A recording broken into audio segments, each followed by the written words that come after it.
Hola y bienvenidos al capítulo número 8 de Creadores, donde ellos crean, nosotros jugamos. En esta oportunidad, Yuji Naka.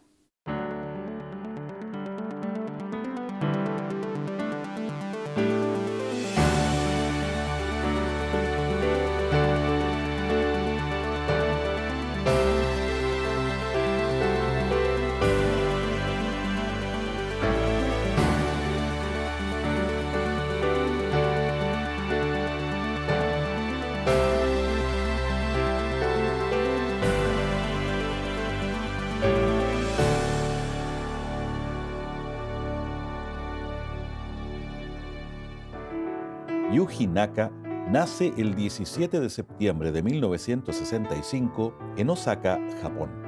Atraído desde pequeño por lo creativo, Naka es inspirado por la música de Ryuki Sakamoto y la Yellow Magic Orchestra. Sus melodías y sintetizadores despiertan en él un interés en la computación, el que se orientará prontamente hacia los videojuegos. De manera autodidacta, Naka aprende a programar a temprana edad en su época de estudiante. Tras graduarse, a sus 17 años, decide no asistir a la universidad y permanecer en su ciudad natal. Luego de pequeños trabajos, Naka, persiguiendo el sueño de pertenecer a la industria del videojuego, se muda a Tokio y se presenta en la casa desarrolladora Namco, de la cual él es un gran admirador. Por desgracia, Namco solo ofrecía trabajos para personas con grado universitario.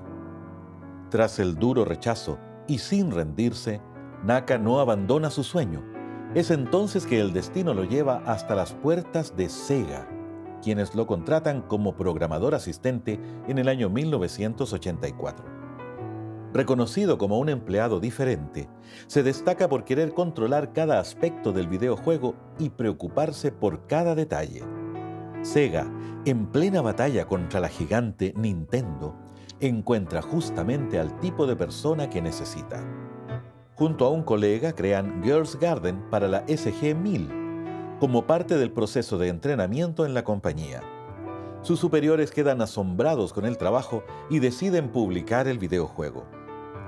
Más tarde, y junto a Naoto Oshima y a Hirokazu Yasuhara, crean a la nueva mascota y videojuego de Sega, Sonic the Hedgehog, para la Sega Genesis. Tras esto, nace Sonic Team, con Yuji Naka a la cabeza. Responsable de éxitos abrumadores y tras la creación de numerosas franquicias, deja Sega para liberarse de las limitaciones y dedicarse a crear nuevos conceptos y experiencias. Creativo, innovador y detallista, Yuji Naka sigue imponiendo su visión de creador en el desarrollo de videojuegos hasta el día de hoy. Sin duda que la libertad de expresión y la creatividad que han demostrado los diferentes creadores que hemos venido abordando a lo largo de nuestros capítulos es una de las cosas más importantes y más trascendentales. Ya lo hemos visto con Sakaguchi, ya lo hemos visto con Inafune, personas que finalmente han tenido que abandonar sus compañías para poder seguir creando con libertad. Hoy día tenemos a un creador que cabe dentro de esa misma categoría, Yuji Naka. Y para hablar justamente de este creador, hoy día tenemos a Sebastián Arancibia. Un gusto, Seba, por tenerte acá. Muchas gracias por la invitación. Bueno, Seba es uno, Seba y Sega. Seba es uno de los fanáticos de Sega. Y bueno, Yuji Naka representa quizá el espíritu de esta guerra de consolas que hubo, yo diría que a principios de los 90. Y sin duda que la personalidad de Yuji Naka, ese carácter fuerte, ese carácter siempre independiente, es lo que lo hace distinguir por sobre otros creadores. Bueno, tú eres una de las personas que sin duda pudo jugar y pudo disfrutar lo que era Sega Genesis y lo que fue Sonic, ¿no? Claro. O sea, Sega Genesis, Sonic, Sonic fue como el inicio de una era de Sega, de algo que no estaba acostumbrado Sega al éxito. Porque antes Sega era una empresa que tenía sus consolas, sus computadores, tenía sus desarrollos, Claro. pero no alcanzó el nivel de popularidad en las masas como fue con lo que pasó con Sonic.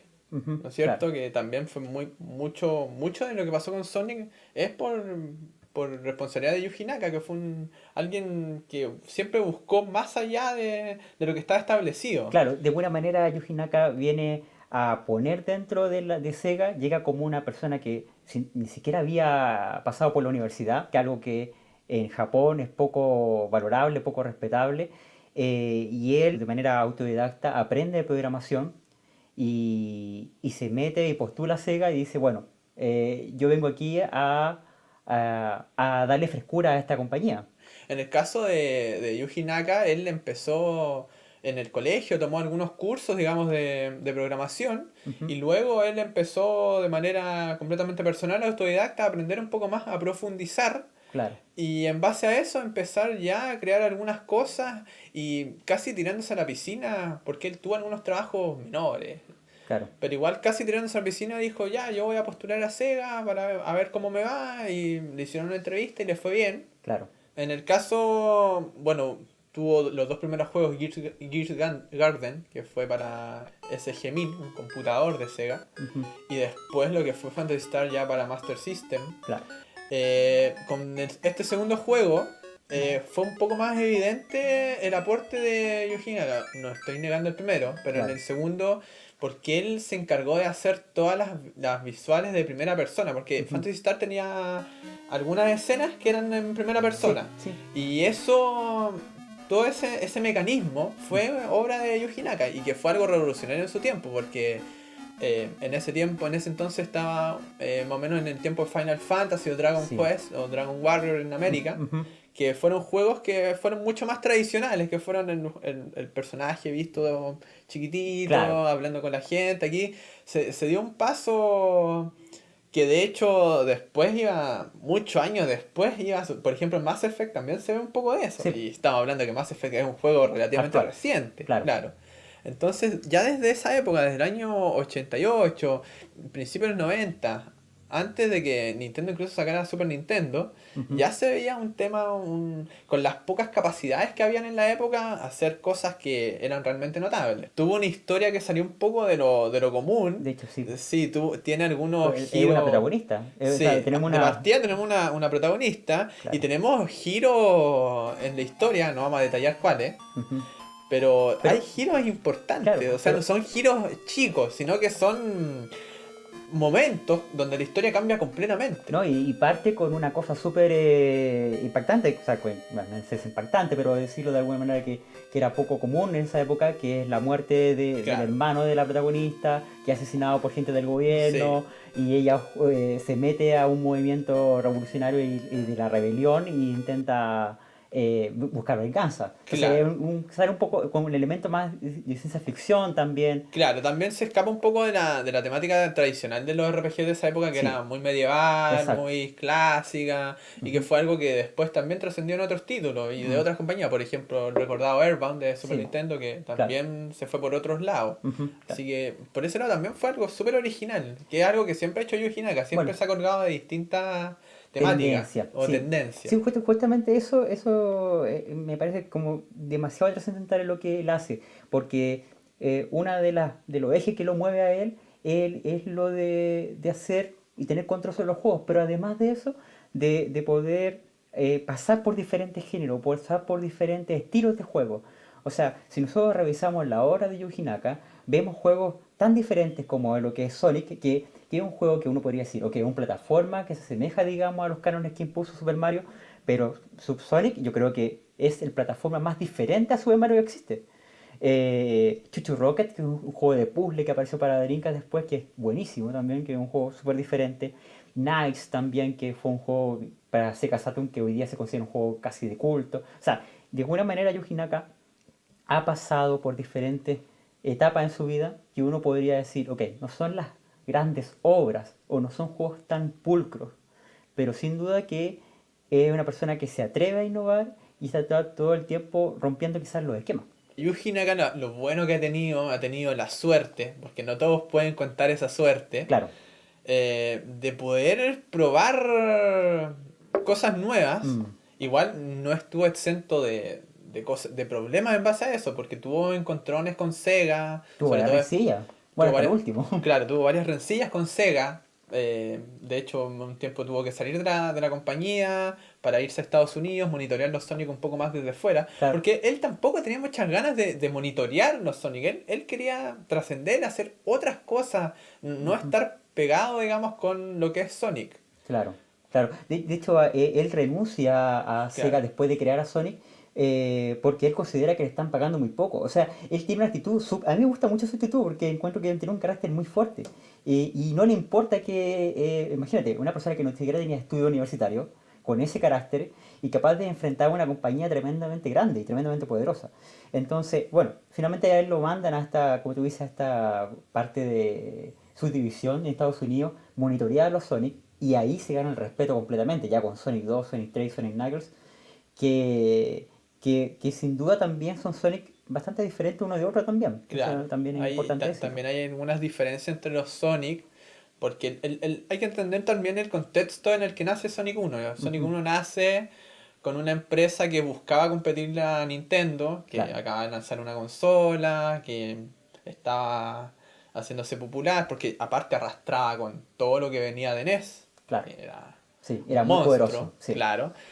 Y llega primero Naka con una idea, un juego de plataforma, que como él técnicamente era muy visionario, o Ujú, sea, para una persona que no tenía estudio era sorprendente lo que era capaz de hacer.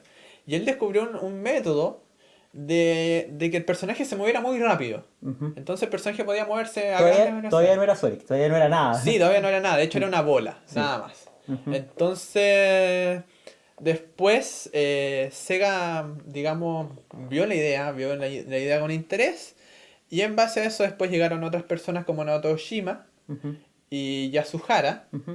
Y Naoto Oshima era el Claro. diseñador de Sonic, y Yasuhara que fue el diseñador de niveles. Y entre los tres formaron un producto, o sea, tomaron la idea de Naka de este concepto de un juego de gran velocidad. Oshima le dio una idea al personaje, Claro. digamos, un personaje que más encima le buscaron una actitud, digamos, que Sí. fuera diferente a Mario, porque Mario era el fontanero, Era como era el más fontanero pasivo, más más pasivo, simpático y claro. carismático, claro. Entonces ellos buscaron algo con actitud, algo que rompiera un poco el esquema actual, algo que fuera a lo mejor un público un poquito más mayor, un público que a lo mejor había jugado Mario Bros. Claro. Pero que ahora estaba más grande, entonces Sonic iba también de la mano con esa época de los 90 donde, sobre todo en Sí. Estados Unidos, había una actitud Estaba, un poco más estaba la revolucionaria. tendencia cool, que es la palabra Claro, que se ocupó mucho. un personaje que impusiera eso, y en base a eso Oshima logró muy bien transmitir eso y más encima vincularlo con el juego que tenía Naka, que el juego era más que nada una temática, Claro. era Tengo un entendido que, concepto. de hecho, se pensó también en un momento que el personaje podía ser un conejo. Se pasó, creo, por Bueno, sí, varias claro. mascotas. Y que las orejas servían para agarrar a los enemigos, bueno, finalmente técnicamente no se podía. O sea, es una cosa súper interesante, porque Hideo Kojima, por ejemplo, como hablábamos en el capítulo anterior, se enfrentó a mucha dificultad justamente por el hecho de no saber bien el tema de la programación. Entonces, transmitía la idea y después finalmente no se podían ejecutar. Bueno, pasó varias veces en varios proyectos. Claro. Pero Yuji Naka, teniendo estos conocimientos, tenía esa posibilidad sin problema. Y bueno, y justamente como tú dices, estos tres personajes, estos tres agentes, dieron vida a un personaje tremendamente fuerte y llegó en el momento preciso, porque Sega no tenía una mascota. Tenía este mascota que era Aristide, que era una mascota que era como muy tranquila, era como un monito, ¿no es cierto? Y no, pues Sonic obviamente rompe todos los esquemas, digamos, y va a también cambiar la actitud de una compañía completa, no solamente de un videojuego. Entendamos que Sonic no es solamente la trascendencia como personaje y como el competidor o como la mascota de Sega, sino también como un cambio de actitud en todo lo que va a ser Sega. Claro, porque a partir ya de ese año, no solo el enfoque de Sonic fue al juego, sino que eso se traspasó a la publicidad, se Ujú. traspasó a una actitud más agresiva de la compañía. A decir, ¿saben qué? Aquí estamos nosotros, aquí está nuestra consola, y nuestra consola es mejor que la competencia. Y no se Exactamente. arrugaban en decirlo. O No, sea, claro. no es un tema de que no la mencionaran, sino que Era súper explícito. claro, era una cosa muy explícita, muy directa, muy confrontacional, si queremos Sí, decirlo. sí. Sí, bueno, de hecho vamos a revisar ahora, nos vamos a invitar a ver unos comerciales de esa época de los 90, de principios de los 90, donde aparece Sonic y también donde vamos a ver algunas de las, quizás, palos que le pegó Sega a Nintendo. Así que vamos a verlo y después lo comentamos. Danita Stokes, president of HAG. It's bad enough that Sega Genesis has the most 16-bit games, but this new Sonic the Hedgehog, oh, he really duffed my doilies. They say he's incredibly fast. Well, what's the hurry, mister? And about his attitude. Smarty pants! Why can't it be more like that nice boy Mario? Oh! Little brat! New Sonic the Hedgehog, only on the 16-bit Sega Genesis system. Genesis does. 16-bit sports strategy. You can't do this on Nintendo. Genesis does. 16-bit sports moves. You can't do this on Nintendo. Genesis Does. Genesis Does. Genesis does. 16-bit sports action. You can't do this on Nintendo. Genesis does. What Nintendo don't? The 16-bit Genesis system by Sega. Genesis does it all. Y ya regresamos entonces, ¿no es cierto?, después de ver estos comerciales de la guerra de las consolas. La verdadera guerra de las consolas que yo diría, ¿eh? Ahí se vemos, ahí ese era el calibre de... De formas de, no sé si ataque decirlo de algún modo, pero sí era una manera de confrontar a la competencia. Y bueno, ya hemos hablado, ¿no es cierto?, acerca de quizás cómo el carácter de Yuji Naka se transmite a través del personaje y cómo el carácter del personaje se transmite a partir de la publicidad y cómo la compañía va a enfrentar a otros. Claro, fue una campaña muy popular no solo en videos de televisión, sino que también en revistas. Sí. De la época fue lo que más atacó ahí a Nintendo y le resultó. Sí. A Sega le resultó hasta el año 94, hasta que salió Donkey Kong Country. El problema de Sega fue algunas decisiones que vinieron después, que también tienen que ver también con el retiro, porque Yuji Naka salió de un poco de Sega porque él no quería seguir haciendo secuelas, él quería hacer cosas nuevas. Y ahí también hubo un distanciamiento que también en cierta medida repercutió porque Sega dijo ya nos estamos quedando un poco cojos y empezaron a tomar malas decisiones, Sí. a sacar add-ons Sí, que al final empezó a hundir a la compañía y que después fue irreversible. claro.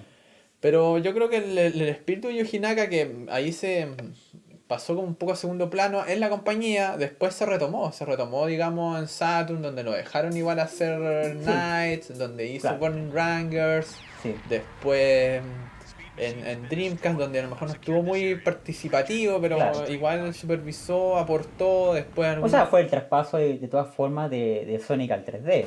Claro. El Sonic Adventure. que también no es menor, porque fue un traspaso, o sea, se había intentado antes con algunos experimentos como Sonic 3D, pero como no eran de él tampoco, entonces fue como extraño, Claro. eran juegos de no muy buena factura, Claro. pero ya los Sonic de Dreamcast se pueden considerar que fueron los primeros Sonic realmente en 3D y que tuvieran Sí, claro. una factura técnica bastante buena, a lo mejor no increíble, pero en su tiempo. Aparte que fue la primera consola de esa generación, De entonces 128 fue un salto de lo que era el Nintendo 64, que antes de Dreamcast era lo más poderoso, a gráficos que no eran en HD, pero ya empezaba a irse hacia allá la cosa, empezaba Exactamente. a mostrar gráficos más definidos, texturas más detalladas, todo eso, y ahí eso provocó, digamos, un gran asombro, sobre todo entre los seguidores de Sonic y los seguidores de juegos en plataforma. Claro, el problema pasó sin duda porque también había un tema ahí de cambios de industria, había Claro. un cambio de cómo empezó bueno, también ya Sony ya estaba instaurado ya a través del PlayStation 1, la salida del Play 2 también repercutió en el fracaso de Sega Dreamcast, y que era una excelente consola por lo demás también. Hay que acotar también en el tema de Sony, que Sony con PlayStation 1 entró con la misma actitud de Sega. Sí, eso es muy interesante, ¿eh? Porque Sonic también, Sony también entró con esta actitud de nuestros juegos no son para niños, Claro. nuestros juegos son para adolescentes, para adultos, y nosotros, de hecho, el CD mismo, recuerdo que hay una persona que siempre nos contó eso, que era muy interesante, que el cartucho se veía como algo obsoleto ya en esa época, a pesar de que podía ser mejor técnicamente o quizá quitar los tiempos de carga, nosotros que el CD tenía muchos problemas, pero el CD, así como a cualquier consumidor, era el futuro. De hecho, también por eso Sega lo consideró. Sí. Lo consideró con el Sega CD porque sabían que podían meter muchas cosas en un CD. Pero Sony le dio otra perspectiva al CD. Le dio al CD como algo cool, como algo genial. Claro. De hecho, si vemos la mascota porque no fue la mascota directa, pero mucha gente lo vinculó como la mascota, que fue Crash Bandicoot, Claro. es también la zapatilla de Crash, es una referencia a Sonic bastante explícita. Sí, claro. Sí, Entonces, es verdad. igual hay por ahí una influencia externa de que Sony también manejó algunas cosas de PlayStation, como Sega manejó el Genesis en su época de mayor esplendor. Claro. Que aquí en Chile por lo menos no se sintió tanto una guerra, pero No, claro. ya vieron el calibre de los comerciales. En Estados Unidos fue prácticamente una guerra, fue muy parejo hasta que... Sí, 93, principio 94 yo creo Sí. que fue bastante parejo, Sí. sí. Bueno, y sin duda que Yuji Naka, así como otros creadores, se conoce por su obra, por los juegos que han Ya. hecho. Y yo te quería invitar, ¿no es cierto?, a que pasemos y revisemos lo que es nuestra sección, que es el cofre del creador, donde vamos a revisar, digamos, gran parte de la obra. Así que vamos a abrir este cofre. ¿Ya? ¿Y por qué jueguito se va a ir usted? ¿Qué juego le gustaría? Vamos a partir por algo que no es 100% de Sega, Ah, ya. pero que igualmente es importante. Ajá. Bueno, este jueguito que Bueno, viene acá, No tenemos la versión original, no sí. tenemos la versión original, Pero... somos pobres. no. Pero bueno, este juego tiene varias obras de Capcom y una de ellas es Ghosts and Ghosts, Claro. que es un juego, es una adaptación de arcade del juego del mismo nombre y lo programó Yuji Naka. Claro. Antes de empezar con Sonic, Yuji Naka programó varios ports. Ujú. Varios ports y él decía de que se sentía... Le ayudaron a sentirse más cómodo con Sonic. Exactamente, sí. Entonces usó los ports como herramienta para después él tirar su propio juego. Exactamente. Bueno, Y- para la gente que no sepa, en todo caso, Ghosts and Ghosts es este jueguito que es típico del caballero, ¿no es cierto? De Arthur, no sé, Claro. creado por el famoso juego del cementerio, que tiene que rescatar a la princesa. Y que es conocido por su dificultad. Y que no sea por su dificultad y porque se queda con calzoncillo después de que Claro. le rompen la armadura. Claro. El otro juego que tuvo una participación importante fue Fantasy Star, que tampoco lo teníamos en su versión original, pero sin embargo Tenemos tenemos... la compilación Sí. que salió por ahí por el 2001, 2002 para Game Boy Advance. Ujú. Que fue una compilación que traía los dos primeros juegos clásicos, que fue donde participó Yuji Naka de forma directa, programando, Claro, que salieron originalmente para Master System en uno. claro, y el 2 salió para El 2 Sega ya Genesis. salió para Sega Genesis. Sí. Que, bueno, ya hablamos De un rato. poco acerca de la historia y la repercusión que tuvo Fantasy Star, yo diría que como la primera gran obra de... Claro. Sí, en cuanto a lo que, sobre todo lo que es franquicia y esta diversidad de género de lo que hemos venido hablando, esta cosa de crear diferentes conceptos, lo que tú hablas de que... oye, ahí se unen dos cosas súper importantes, como el diseño gráfico o el diseño del juego mismo, ¿no es cierto? Y también el tema de la programación. El hecho, por ejemplo, de que tuvieras pantallas, digamos, en primera persona en el 1, ¿no es cierto?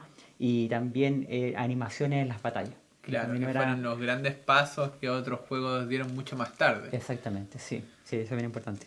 Vamos al icono. Vamos. Vamos directamente. ¿Tú quieres ir al icono al tiro? Sí, Pues sí, al vamos, icono porque al yo creo que la tiro. gente quiere que hablemos de Sonic. Sonic, Bueno, bueno, este es el original. De hecho, es el que venía con la consola. lo podemos sacar también para que la gente. Bueno, ahí puedes mostrar la caja primero para que. ¿Ya? O sea, no Not for resale. porque era el juego que venía, digamos, con la Sega Genesis. Antes era muy común, bueno, todavía. Sí, Que Venían las los consolas venían Mario. con los juegos más importantes. Y bueno, Sonic 1 el que lo empezó todo en cuanto a esta mascota de Sega. sí. Fue un juego que la velocidad era el sinónimo, redefinió los conceptos de velocidad, también un poco el concepto del juego de plataforma, Ujú. haciendo algo distinto a lo visto antes, algo distinto. Sí. Porque antes no solo había Mario, había un montón de juegos de plataforma o de acción que eran en 2D, que eran de ese estilo. Exactamente. Eran muy similares además. Y claro, eran muy similares. Este Ujú. rompió con ese paradigma, era un juego que era distinto, un juego donde la velocidad era lo principal. El sinónimo, digamos, de una época y tremendamente importante y como decíamos antes, de la guerra hasta de las consolas. Claro. Inició yo creo que era Sí, guerra porque la consola. guerra era Nintendo y Sega y también era Sonic vs Mario. Ujú, Entonces había sí, una doble sí. guerra ahí. Bueno, los otros jueguitos son el 2 y el 3, lo podemos ver al tiro también. Lo puedes sacar tú. Sonic 2 y 3 que fueron las secuelas directas. Ya con Naka trabajando en Estados Unidos. Claro, este juego ya Naka lo supervisó en Estados Unidos. Y aquí ya hubo nuevos elementos, hubo nuevos personajes, se profundizó mucho más en la historia, se buscó añadir nuevas cosas. Y bueno, en esta época ya estaban en la calle los nuevos accesorios, el Sega CD y el Sega 32X. En especial Sonic 3, que tuvo la compatibilidad, digamos, con la máquina. También después lo que vino con Sonic and Knuckles, Sí. que fue el... Bueno, también estuvo presente ahí Naka. Ahí en también ese- estuvo presente Yuji Naka. Entonces, esto más que nada fue una continuación también de que Sega tenía que potenciar a la mascota. Exactamente. Entonces tenía que... Oye, y ahí un poco empiezan, quizás, no sé si las rencillas, pero de alguna manera esta dificultad de Yuji Naka de tener que aguantar las secuelas. Claro. Lo que sucede, digamos, y que como que es una de las tónicas, digamos, de este capítulo, ¿no es cierto? Es que Yuji Naka no aguantaba mucho eso, como que Claro. de verdad que no le parecía, estaba muy en contra de eso, y algo que hoy día actualmente domina la industria. Entonces Claro. es algo que es bien significativo y que va a tener que ver con su salida después de Sega. Claro. Vamos a ver hablemos de los otros juegos que también, a mí me gustaría que habláramos de este, que es uno de mis favoritos, la verdad, de Yuji Naka. Ya, Knights, que fue este juego ya fue algo más... Fue después de esta crisis que estábamos hablando recién. Y ya fue un juego que se desmarcó, digamos, del tema y buscó ser algo completamente original, un juego donde tú tenías a dos personajes que se convertían en sueños, que volaban, coleccionaban ítems, tenían que cumplir un cierto tiempo. Una mecánica de juego que para la época que recién estaban haciendo el 3D fue bien interesante. Sí, porque mezclaba 3D con 2D. Claro. Sí. Porque también Saturn en ese entonces estaba muy dominada por los juegos de plataforma. Porque fue justo en el momento de transición. Entonces había muchos juegos de plataforma. Saturn también tuvo mucho RPG y muchos juegos de pelea.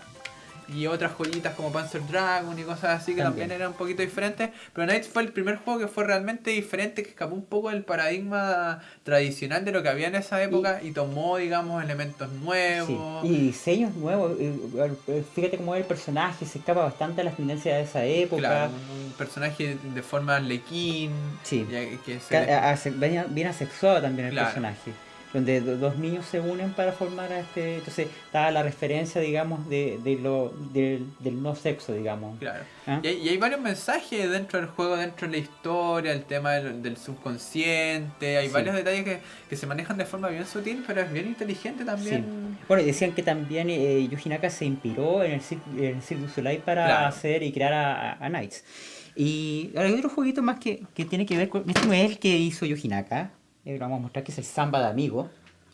Bien particular, ¿eh? Bien particular, porque es un juego de ritmo, un juego musical, que tú juegas con las maracas, ¿no es cierto? De hecho, la versión original, la versión que hizo Yuji Naka, fue la versión de Dreamcast. Claro, esa es la versión de Wii. Esta versión de Wii que salió harto después, que se juega con los controles. Y un Samba de juego- Amigos fue bien original en el sentido de que ocupaba un addon que era un instrumento y que fue un juego de ritmo que también fue un poco distinto, de hecho fue bastante distinto a lo que había en la consola, Sí. en Dreamcast, le dio un poco más de variedad a la consola. A lo mejor no fue un juego bien lucido, pero era una obra bien interesante. Y otro de los juegos importantes de Dreamcast es Chuchu Rock. Lo importante de Chuchu Rocket es que también llegó a suplir una necesidad que fue el online, porque Dreamcast fue una de las pioneras en el juego en línea. Tenía model incorporado. Tenía el modo incorporado y buscaban un juego que fuera simple y a la vez entretenido. Porque también estaba Phantasy Star Online, Claro. que era un poco complejo, o sea, no era un juego de llegar y conectarse, era un juego que había que dedicarle tiempo. En cambio, Chuchu Rocket, lo bueno es que era un juego de puzzle que era muy sencillo de entender.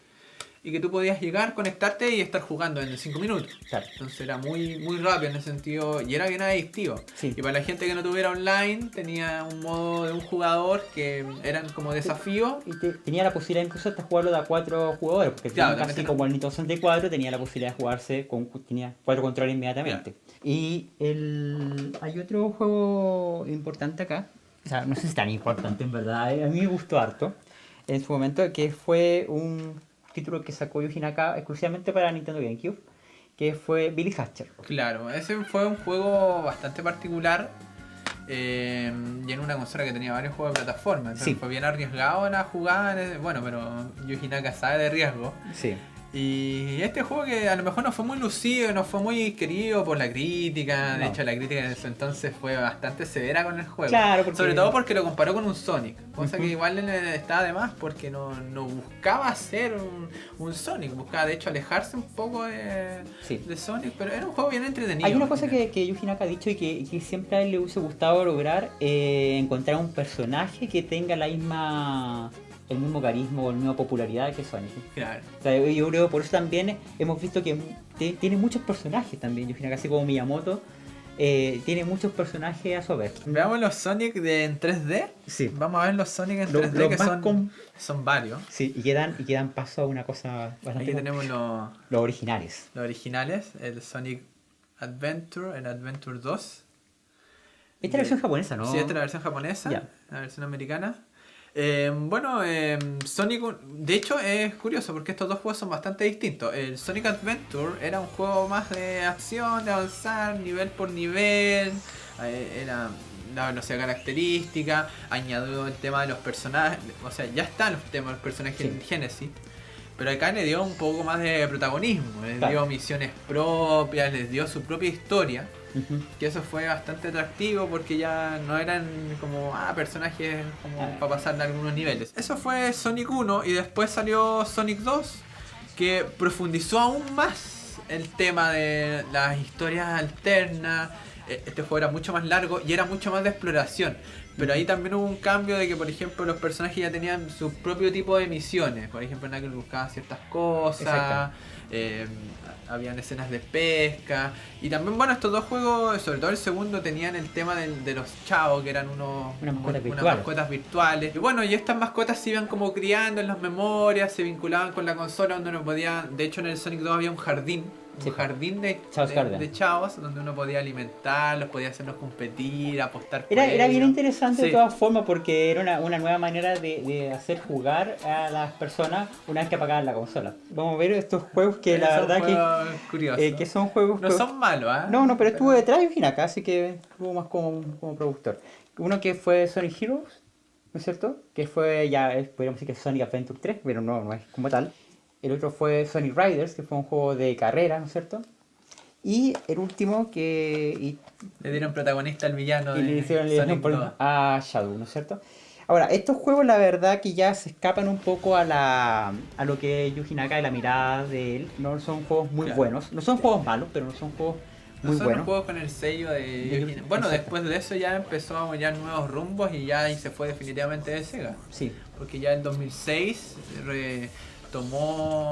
abandonó Sega y formó su propia compañía Pro, que no abandonó del todo porque Sega igual le financió algunas Sí. cosas y tuvo algún acuerdo ahí de que... de hecho le dio como un aporte monetario inicial. Claro.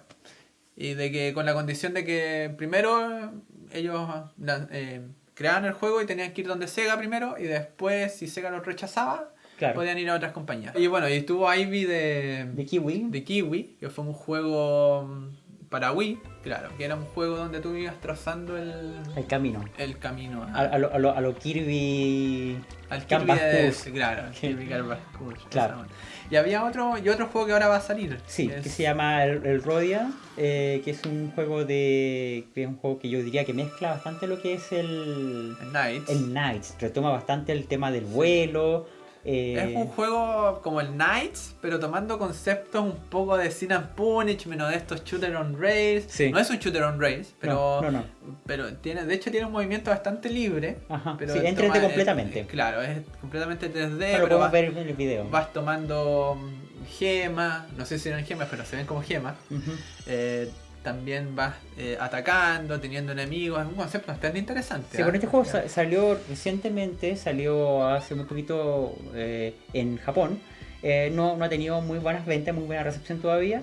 Y se planea ya una versión acá en Estados Unidos, ¿no es cierto? En América, para septiembre. Así En que Wii U. hay- en Wii U, claro, en Wii U y salir para 3DS también. Bueno, estamos terminando el programa sin antes reflexionar sobre este gran creador que la verdad, como hemos dicho desde el comienzo, quizás no es una persona tan trascendental o tan importante como otros creadores que quizás hemos tocado, pero que sin duda marcó una tendencia, marcó una época, es una persona con un carácter tremendamente fuerte que a mí me parece que es muy importante en una industria de la cual tenemos hoy día, que está dominada por la secuela. Él mismo ha dicho que A lo mejor pensando en Miyamoto, pensando en Eiji Aonuma o el mismo Kojima, a él le gustaría que esas personas a lo mejor dejaran o delegaran en hombros de otras personas las franquicias que han venido haciendo, porque no han podido finalmente desligarse de eso. Yuji Naka tuvo la posibilidad y dijo, ok, yo me voy de Sega finalmente y quiero hacer lo que yo deseo hacer finalmente. Entonces, aquí hay un tema de riesgos, de romper esquemas. Entonces, Yuji Naka como creador marcó una época, trascendió y hoy día todavía se mantiene vigente. Cosa que no todos los creadores quizás pueden hablar de lo mismo. Hay un tema de también de cómo es la personalidad de cada uno, porque Kojima igual es un personaje súper mediático, entonces le debe gustar eso de estar con los fans, en la palestra de todo el mundo. Yo siempre he pensado que Yuji Naka es un poco más de bajo perfil, es una persona que... De hecho, es bastante humilde. Claro, entonces es como el que está metido en los fierros, el que está abajo, no le interesa tanto figurar o llegar más allá. Por eso a lo mejor a él no le costó, porque, por ejemplo, hablar de Miyamoto o Aonuma, que son tipos que están ahí, están pegadísimos en Nintendo y no los pueden... Igual Miyamoto yo creo que ha tenido un poquito más de independencia porque él es Miyamoto, yo creo. Claro, pero solamente por eso. Y tampoco ha sido tal, porque tiene que estar supervisando los Mario, tiene que estar igual metido ahí. En cambio, Yuji Naka yo creo que ha sido más... Como no le han dejado hacer eso, él dice, pero yo no soy tan importante, así que... Llega, se va, forma su propia empresa y sigue haciendo lo que le gusta, sigue haciendo cosas nuevas, sigue creando, escapándose del... Y siempre recibiendo gente nueva, o sea, él mismo se llevó a muchos integrantes del Sonic Team en su momento cuando formó Pro. Creo que se nota. O sea, se nota mucho la trascendencia. Seba, muchas gracias de verdad. Y con ustedes, ¿no es cierto? Nos vamos a ver en el próximo programa. Queremos agradecer, como siempre, por supuesto, a nuestra comunidad hermana Reset, a Revisa Nintendo, a nuestro patrocinador, que es el Consejo de la Cultura y las Artes, a nuestro principal difusor, que es Poptágono, y también a toda la gente que nos ayuda a través de las redes sociales. Invitarlos a que nos vean también nuestro nuevo programa, que es Mercenarios, que es un programa que va a estar saliendo toda la semana, y a fin de mes nosotros tendremos lo que es Creadores. Así que de verdad muchas gracias a todos por seguirnos, por apoyarnos, y nos vemos en el próximo capítulo de Creadores. Muchas gracias. Chao, chao.